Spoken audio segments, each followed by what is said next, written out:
Les jeunes que j'aide me disent toujours à un moment ou à un autre: avec toi Karine, ce qui est cool, c'est qu'on comprend super bien la leçon et en plus c'est plus facile de l'apprendre. Aurais-je donc un pouvoir secret, un pouvoir magique? Non, non, j'y crois pas du tout. Aujourd'hui, je vais vous partager une clé et une seule qui permet de mieux comprendre sa leçon, de mieux l'apprendre, ce que je mets en pratique avec tous les jeunes que j'aide. Je suis avec tous mes élèves. Bonjour, je m'appelle Karine Garnier, je suis la fondatrice de Cap Réussir, la communauté de tous ceux qui veulent aider les enfants et les jeunes à apprendre, progresser et réussir. Et si vous aussi, votre enfant passe, ou si toi aussi tu passes des heures à apprendre tes cours, relire tes cours, faire des fiches, te faire interroger, et que ça ne rentre toujours pas, que tu n'y arrives toujours pas, écoute bien la suite, je pense que ça va vraiment t'intéresser. Bon allez, assez de mystère, quelle est donc cette clé si puissante dont j'ai envie de vous parler aujourd'hui? Eh bien c'est la manipulation, oui, l'utilisation de matériel pour apprendre, étudier, réviser, apprendre ses leçons. Je ne vais pas rentrer dans les détails des définitions, voilà moi ce que j'appelle la manipulation, c'est-à-dire voilà, utiliser du matériel vraiment dans le but d'apprendre sa leçon. Je vois déjà que vous allez quitter la vidéo en vous disant: oh non, bah si c'est sur la manipulation, le matériel, c'est une vidéo pour les petits. Non, non, non, pas du tout. Effectivement, bien évidemment qu'on va utiliser la manipulation avec des petits, avec des jeunes, mais avec des grands aussi. Je vais vous montrer dans cette vidéo quelques exemples de matériel que nous avons utilisé, une manipulation que j'ai faite même avec des jeunes de lycée qui étaient en seconde précisément. Avant de passer aux exemples, revenons là-dessus. Pourquoi la manipulation est-elle si utile, si efficace pour comprendre sa leçon et apprendre sa leçon? Alors, il y a plusieurs types de situations, on va voir ça un petit peu. La première, ça va être vraiment la manipulation qui sert à mieux comprendre des choses vraiment théoriques, abstraites, qu'on n'arrive pas à se représenter. Si moi aujourd'hui je me décide à étudier le moteur d'une voiture, moteur 4 temps je crois, si on m'explique comme ça, même à l'aide de schémas, je suis vraiment pas sûre de comprendre. Alors si c'est en plus c'est juste verbal, encore moins, ça c'est clair. Par contre, si on sort du matériel, pas forcément le vrai moteur de la voiture, mais du matériel qui va représenter ce qui se passe dans la voiture, avec des cylindres, des Legos, etc., là, je vais arriver à mieux me faire une idée de ce que je suis en train d'apprendre. Donc c'est la première utilité du matériel, d'utiliser du matériel, c'est d'arriver à comprendre des choses qui sont assez éloigné de ce qu'on est capable de se représenter. Ça a été le cas justement avec, je vous le disais, des jeunes de lycée. Avec un, nous avons utilisé, comme vous le voyez ici, des stylos pour représenter les vecteurs en mathématiques. Avec un autre, nous avons utilisé ces petites graines et une assiette pour représenter un atome et les constituants de l'atome.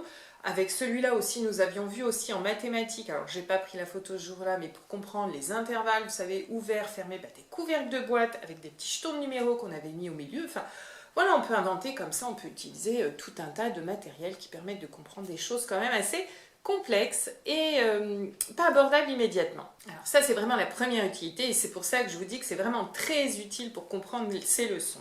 Après, une deuxième utilité, ça va être justement d'aider à mémoriser, à retenir. On peut utiliser du matériel même pour des choses beaucoup moins complexes.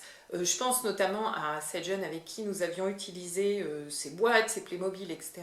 pour comprendre la vie dans les châteaux forts au Moyen-Âge. Alors là, quel est l'intérêt? Je pense que même avec des dessins, des photos, voire même un film, je vous recommande aussi d'utiliser par exemple des vidéos sur YouTube, je pense qu'on peut arriver à comprendre ce qui se passait. Mais là, du coup, ça va permettre de mieux se souvenir de ce moment où on a appris la leçon. On se crée un souvenir, on utilise ce qu'on appelle la mémoire épisodique, qui est beaucoup plus opérationnelle que la mémoire vraiment la mémoire qu'on appelle sémantique, c'est-à-dire la mémoire des mots, des concepts, etc. Donc je ne vais pas rentrer dans les détails, mais je voulais utiliser ces mots-là parce que si c'est des choses que vous avez déjà entendues ailleurs, comme ça vous permet de comprendre avec des exemples concrets. Donc là, on se crée un souvenir. Vous avez sûrement remarqué que bien souvent on arrive mieux à retenir des souvenirs, on va se souvenir d'un flash comme ça, ah oui, c'était le jour où on a fait ça, il se passait ça, il pleuvait, on était là, il y avait telle personne, etc. Donc là, on se recrée des souvenirs comme ça qui vont vraiment aider à mieux retenir sa leçon. Puis alors, pour peu que ce soit en plus un moment agréable, un moment de partage agréable avec le parent, mais on peut même faire ça entre jeunes, hein. On peut instaurer un temps de travail entre jeunes où plusieurs jeunes vont apprendre leurs leçons ensemble. Ils vont se raconter, voilà, comme dans cet exemple avec des Playmobil. Ils vont se raconter leurs leçons. Et bien là, on crée un souvenir affectif positif. Donc là, on utilise la mémoire épisodique des souvenirs, mais aussi la mémoire affective. Alors là, on a vu les exemples avec du matériel, hein, pour mieux comprendre la leçon, pour mieux apprendre la leçon. Ça peut être aussi avec des jeux ou des jouets, hein. Je vous ai parlé des Playmobil, par exemple, qu'on peut utiliser pour faire une scène.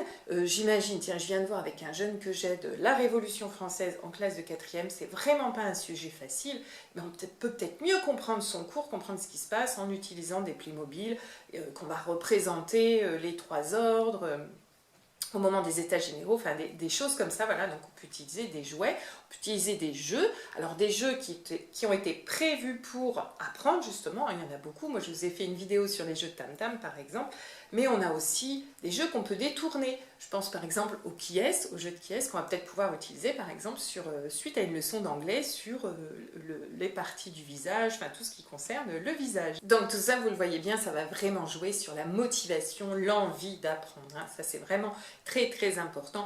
Pour que les leçons rentrent vraiment bien dans le cerveau, il faut que l'enfant, le jeune, ait envie de les apprendre. Donc tout ce qu'on va mettre en place qui va lui donner cette envie, ben, ça va renforcer ses apprentissages. Alors on va tout de suite voir un deuxième exemple d'utilisation du matériel, mais qu'est-ce qu'il faut retenir sur ce premier exemple d'un matériel spécifique pour bien comprendre sa leçon, apprendre sa leçon, arriver à avoir un certain niveau d'abstraction sur ce qu'on a vu?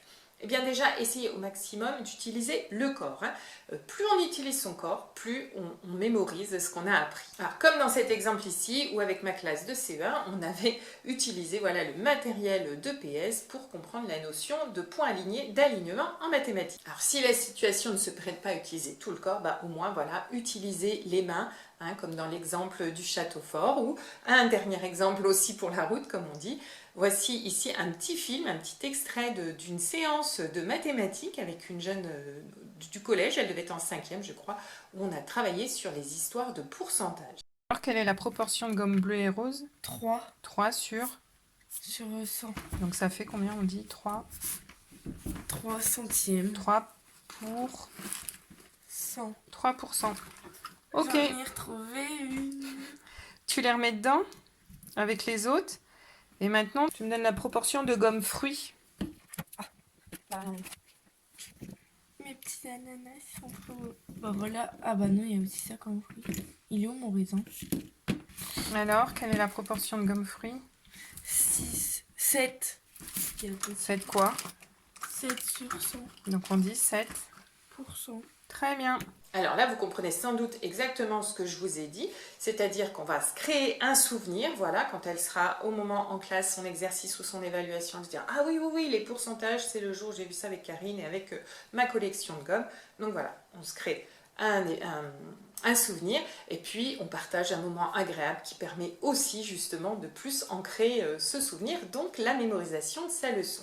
Après, le dernier point important sur cette partie-là, c'est aussi de répéter, de s'entraîner, hein. Là, on va utiliser un troisième type de mémoire qui est la mémoire procédurale, c'est-à-dire la mémoire des gestes, des actions. On fait à force de faire toujours la même chose, après on n'y pense plus du tout et on le fait de manière automatique, hein.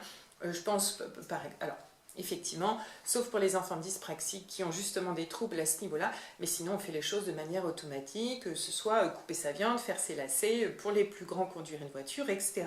Donc là c'est ce qu'on va rechercher, justement, il ne faut pas hésiter à faire recommencer votre enfant à utiliser son matériel comme ici par exemple pour expliquer les pourcentages ou à reprendre sa petite manipulation de ses chevaux autour du château fort pour bien intégrer tout ce qui concerne la leçon sur les châteaux forts. Alors le deuxième type d'utilisation du matériel, ça va être du matériel pas spécifique à une leçon mais du matériel qui va pouvoir servir pour tout ce qu'il y a à apprendre.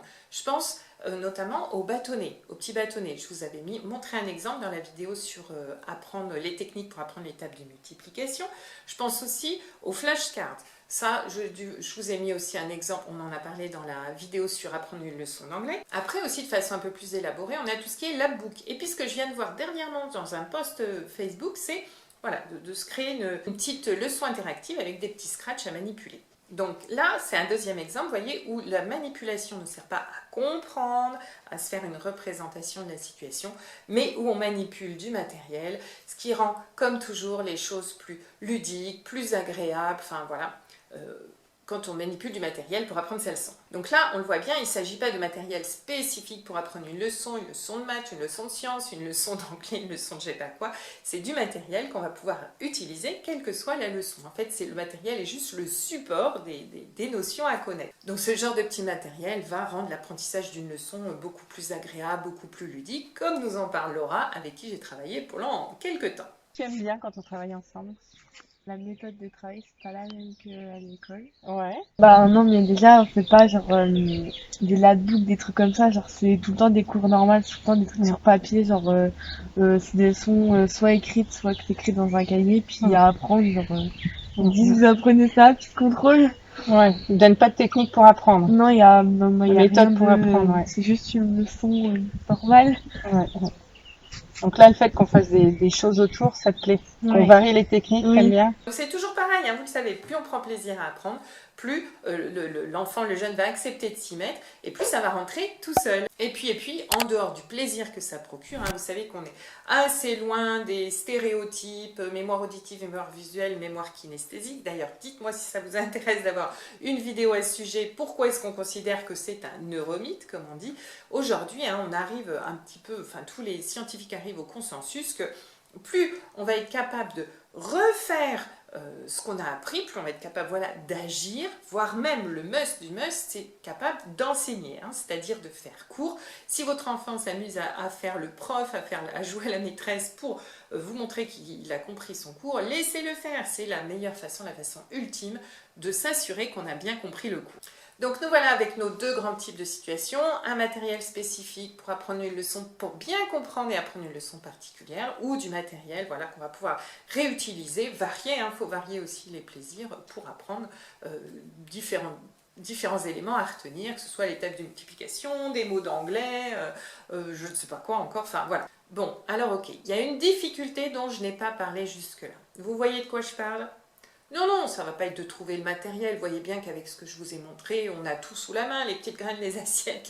Alors, tout le monde n'a pas une collection de 100 gommes, mais les assiettes, les graines, les stylos, tout le monde a tout ça. Le plus difficile, ça va peut-être être pour vous, au départ, de trouver l'idée. Et oui, vous allez vous dire, mais comment elle avait eu ces idées d'utiliser ces stylos pour les vecteurs, cette assiette et ces graines pour l'atome, enfin... Faites-vous confiance. Hein. Au début, il va falloir un petit peu se lâcher, il va falloir arrêter de se dire en boucle, ou de dire en boucle à son enfant, c'est bon, tu as compris la leçon, c'est bon, ce coup-ci, tu as compris, on peut passer à la suite. Mais comment ça se fait que tu ne comprends pas? Voilà, on va arriver en disant, ok, là, il n'a pas compris, il faut que je trouve une autre stratégie. Ou si c'est toi, hein, je leur dis, jeune, pareil, tu peux dire, bon, là, ma leçon sur les vecteurs, je ne comprends rien du tout. Et si je prenais du matériel pour mieux comprendre? Et du coup, là, après, on se dit, alors, qu'est-ce qu'il faut que ce matériel ait comme caractéristique? Donc, pour les vecteurs, vous le voyez, c'est quelque chose de long, orienté, hein, qui peut symboliser la petite flèche au bout. Pour l'atome, c'est quelque chose de circulaire pour mettre des petits éléments dessus. Alors, si vous bloquez, si vous ne trouvez pas d'idée, qu'est-ce que vous pouvez faire? Vous pouvez regarder des vidéos dans les livres. Enfin, souvent, on vous propose du matériel comme ça à utiliser pour mieux. On vous donne des petites illustrations, des petits exemples. On vous propose du matériel à utiliser.